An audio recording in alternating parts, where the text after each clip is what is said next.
If every time your woman comes to you with the concern that she has with you, and you dismiss that concern, and you invalidate her thoughts, you invalidate her feelings, you invalidate her experience, you invalidate her concerns, you are slowly pushing her away. And Thank you for sharing that. Let's just start with the fact that no one, male or female, learned communication systems that work here in the West. We have learned a language of war. It's literally embedded on how we learn to speak. We are warring with our language. The way that we come with our concerns, the way that we hear concerns, none of us know how to validate the emotions of others.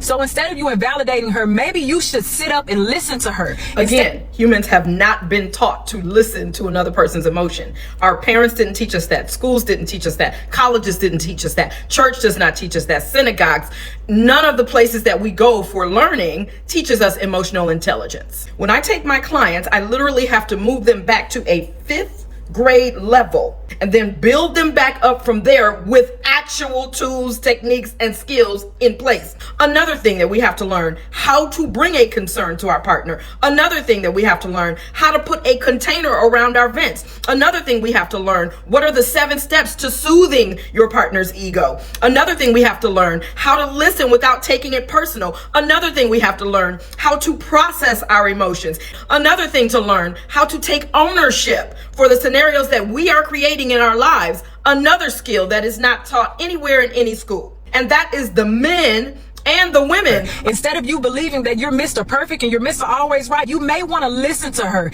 My advice would never be to just listen. Again, we've not been taught how. That's like telling a baby who hasn't walked yet to just walk. He has not been taught how. He has not had any practice. What he actually needs to do is join Progressive Love Club, where I teach the up-level communication system. And you join too, because again, we all have the same concern. We learned a language of war.